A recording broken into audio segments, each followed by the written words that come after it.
Despite virtually no one putting respect on his name, Tua had a fantastic year this past season, ranking 4th out of 36 in expected points added, which if you don't know what that stat is, I have a video that breaks it down. It's awesome because it's useful in defining how well a quarterback is playing or how well an offense or defense is playing as well. In addition to being really elite in EPA, Tua was very good in quarterback rating, ranking 10th.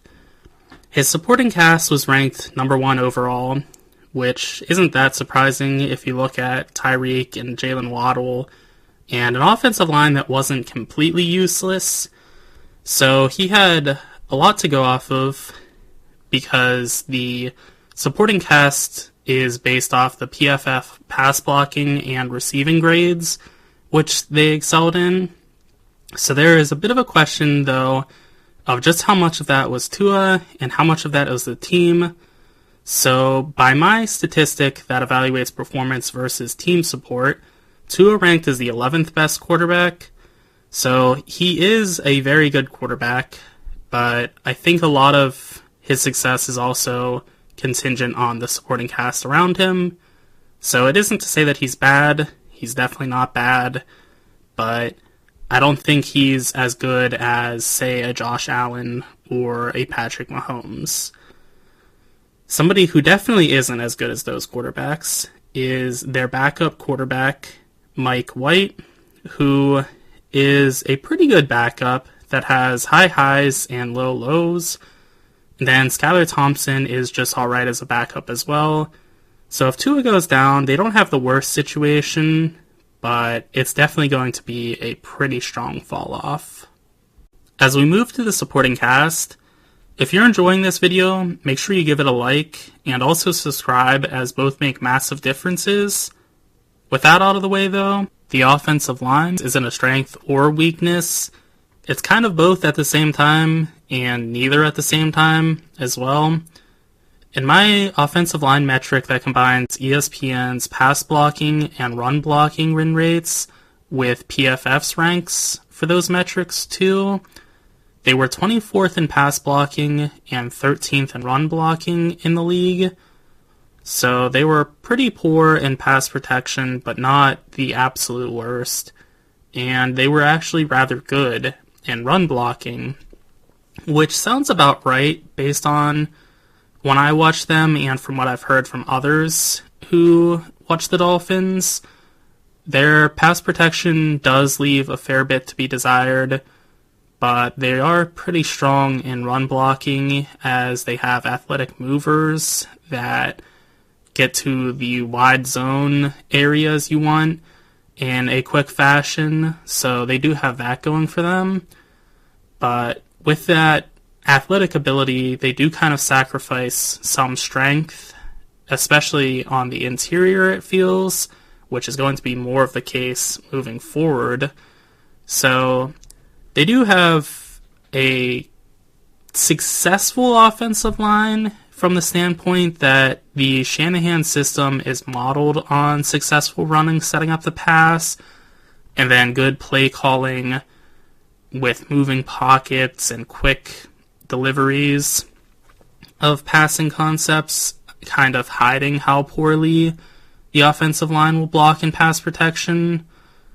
Compared to last year, the offensive line should be a bit worse. They swapped Connor Williams, who was absolutely elite last year, for Aaron Brewer, who is a great zone blocker with his insane athletic ability, but he's like 280 pounds. He's very light for the position, so he can struggle a bit in pass protection with power on the interior. They also lost Robert Hunt, who's a very solid guard, and replaced him with Robert Jones, who struggles in pass protection and is a pretty good run blocker. It makes sense. You lose one Robert, you add another, so they do have that cohesion going for them. Their depth is pretty good, as Kendall Lamb is a premier swing tackle that pass blocks very well. Patrick Paul is a promising second-rounder also. Historically, second-round tackles don't fare very well as rookies, getting a 55 PFF grade, which would rank 68th out of 89 for offensive tackles that played 20% or more of snaps. So he should be a fine backup, but not as a starter. And then on the interior, Jack Driscoll has been fine in years past, but struggled a bit this year, so it'll be interesting to see what he can contribute if he does get called upon. Regarding their weapons, they're as elite as anybody has ever been in the history of the NFL. And I don't say that lightly. I say that with respect to all of the great receiving corps that have existed in the NFL throughout the years. But this Miami Dolphins team is just electric with their weapons. Tyreek Hill is probably the best wide receiver in the league because his numbers are insane, and defenses have to play more conservatively against him than they do anyone else in the league because of his great speed. And that opens up everybody else across every part of the field that isn't super deep. And speaking of his numbers, Hill was first in yards per game and 19th in yards per reception. So he's not just an amplifier of the team as a whole. He is a fantastic receiver in his own right. He does have some concentration drops that will frustrate you, but overall, he is just elite as a receiver. And somebody who is also elite in what they do is Jalen Waddle, who's likely the best number 2 in the league, ranking 14th in yards per game and 27th in yards per reception. He doesn't quite have Tyreek's speed, but he's not far off from it, and he can get deep downfield in a hurry, obviously, as well. So teams are just terrified of games becoming a track meet because Hill and Waddle are just going to beat whoever you have on the defensive back side of things, and they're more talented than whoever you have as well, so they can beat you short and intermediately as well. Somebody else that just adds to that is Odell Beckham Jr., who is still a solid wide receiver. He was not very much of a chain mover in Baltimore, but he was somebody that could win deep with efficiency. Odell ranked a serviceable 68th in yards per game and an electric 8th in yards per reception. So go figure, the Dolphins added more speed and deep downfield proficiency as if they needed that. That's just going to terrorize defenses even more. And then somebody who also has a lot of athletic ability, but is going to be attacking the intermediate parts of the field with frequency, is Jonnu Smith, their tight end. He's very solid. He ranked 17th in yards per game among tight ends and 5th in yards per reception among tight ends. So he is a great athlete as well that can turn short and intermediate throws into big gains, as evident by him being 5th in yards per reception.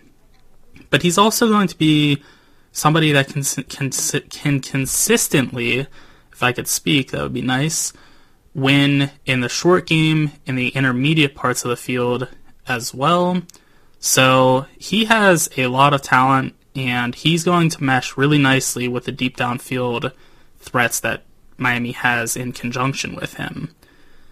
The fun does not stop, though, with their initial set of weapons, because their running back group is probably the best in the entire league as well. They have Devon Achane, who was PFF's number 1 ranked running back, and Raheem Mostert, who was 5th out of 59 in PFF grade. Mostert had a ridiculous amount of touchdowns this year. I want to say it was about 20. And Achane was averaging about 8 yards per carry. So they both bring a ton to the table, and they play so nicely off each other because they can just run full speed ahead all game long and rotate between each other so they're always fresh. That is something that basically no other team is allotted in this league, where they just have 2 complete speed demons at running back, and they just play off each other perfectly. Depth-wise, Braxton Berrios had very little production, but that's mainly because Hill and Waddle are so good there, was very little for Berrios to have. Braxton is a very solid fourth wide receiver, so they have some insulation if one of their receivers goes down for any period of time. Durham Smythe is a fine tight end, too, and Jalen Wright is a nice third running back option. He's very athletic also, and solid in pass protection, which supplies value on third downs especially. So there is no way to attack this weapons group for Miami. Even if they get injured, as long as everybody doesn't get injured at once, which you hope obviously doesn't happen, they're going to be just fine because they have depth as well. Shifting to the defense now, the Dolphins remain star-studded. Their best corner, low-key, is Kendall Fuller, who ranked 7th out of 127 in PFF grade. He is very physical as a tackler and great in coverage. There's absolutely no holes in his game.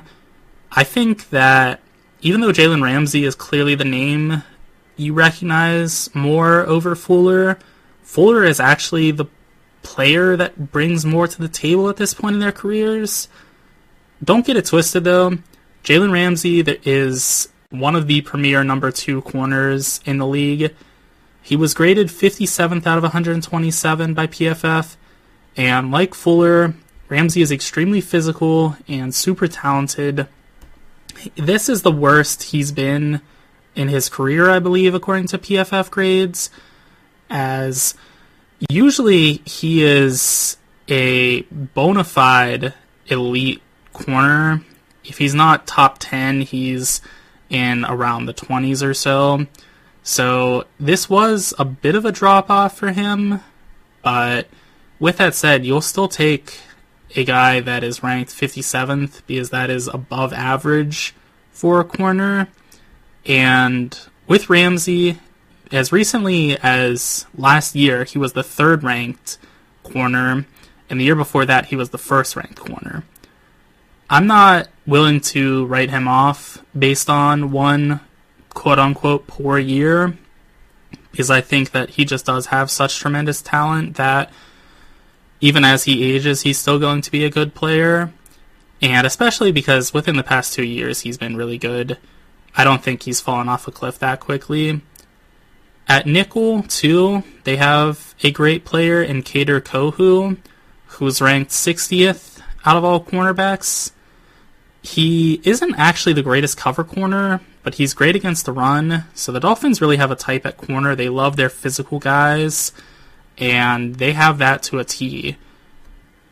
At safety, they have a ton of talent. Javon Holland is elite. He is, I would say, one of the top 5 safeties in this whole league. He ranked 3rd out of 95 safeties in PFF grade.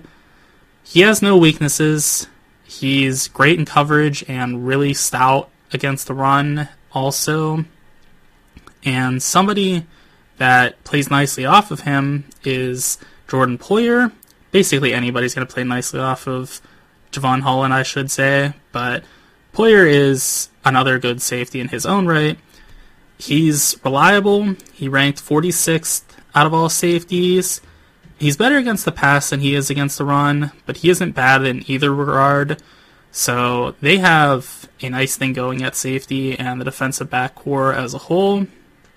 Regarding their defensive back depth, though, unlike with their weapons, they basically have no depth.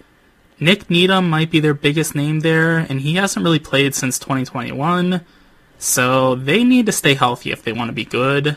But if they are healthy, they're going to be very, very good. On the D-line, Miami is incredibly talented with high-end superstars and some depth as well. Bradley Chubb finished 12th out of 122 in edge pressures. He's also a very good edge setter, so he's going to be good on every down, and you can keep him on goal line packages just fine. He's not just a pass rusher, which they do have a player that is just a pass rusher, but that's nice because he's a depth piece. Jalen Phillips, their other edge, was on pace to be ranked 29th for edge pressures, but he missed half the year. He's a major plus against the run, too. He has a big body for an edge rusher, and he uses that well to defend the run. He does not get pushed around basically ever. Moving to the interior, Zach Seiler is a great interior rusher, ranking 10th out of 142 in defensive interior pressures. He's also very good against the run, so there's no deficiencies across the board for any of their key players. And that extends to their fourth defensive lineman as well, Calais Campbell. He was 48th out of 122 in edge pressures, which he was designated as last year, but I think he's going to be more of an interior player this year. He has the positional versatility to play either at a very high level, and Phillips and Chubb are so good on the edge, it would make sense for Campbell to play on the interior some more. As for their depth on the defensive line, the aforementioned player that is a designated pass rusher is Chop Robinson. He's extremely raw, but is hyper athletic, so he should offer some pass rushing prowess as a rotational edge as well. The average first-round rookie edge rusher has a solid 65 PFF grade, which would equal 68th out of 122 for edge rushers with 20% or more of snaps played. For the inside, Neville Gallimore didn't get many reps for Dallas last year, but he earned a nice 69 out of 130 defensive interior rankings per PFF. Also, Deshaun Hand is a great rotational piece, being a stout run defender and okay pass rusher, and Tyir Tart is already as a pass rusher, so they have some depth. And lastly, for their linebacking core, it's all over the place for Miami. Starter Jordan Brooks isn't very good, ranking 68th out of 82 linebackers in PFF grade. His best rank was in 2021 when linebacker play as a whole was poor in the league, as he did rank 39th out of 86, but he only had a 1 point higher PFF grade than he did this year when he was 68th. So he never really has been good, according to PFF, and that kind of matches what I've seen as well in his time in Seattle. I think he is a heat-seeking missile, but he needs recalibrated a lot of the times, and he has the ability to play coverage, but he just doesn't consistently do so. He'll have some of the best highlights you'll ever see in that regard, but he doesn't consistently cover players. He is mainly a guy that just covers the zone responsibility he has. Similarly, their other starter, David Long, is solid, ranking 56th in PFF grade. He is fantastic as a run defender, but really struggles in pass coverage. He was PFF's worst pass covering linebacker in the league. So he is a player that is going to get targeted a whole bunch if he's left out there consistently, which is not ideal because teams have gotten really good at attacking weak linebackers in coverage, and that's definitely Long, and I think that's Brooks as well. The depth at linebacker for the Dolphins is very good, though. It's kind of confusing, as Duke Riley actually finished with a better grade than both starters, ranking 29th for all linebackers, and similarly, Anthony Walker was 31st. So their backups performed better than both of their starters. That's very odd. I don't know any other teams that have any situations like that across the board, so take that with a grain of salt, but it is very strange. In all, the Dolphins are as strong as anyone in positions you'd like to be good at. Their wide receiver trio is historically good, they have a good tight end, and great running backs. Their edge rushers are elite, and their defensive backs are more than good enough. With that said, they have fairly blatant weaknesses in their offensive line, as their interior is very poor in pass protection, and Austin Jackson is just average as a pass blocker, so he'll need to take a step up if they want to be good on the offensive line department. If teams are able to slow down their skill positions basically any bit, their offensive line will present as a big problem. Additionally, Tua is a very good but not great quarterback, So when Miami goes against the Patrick Mahomes of the world, it's hard to feel confident that Tua will be able to keep pace with them. And that means the rest of the Dolphins team basically has to be flawless to win, but there is still that chance that they can be. Those are my thoughts. Be sure to let me know what yours are in the comment section, and also be sure to like and subscribe for more content.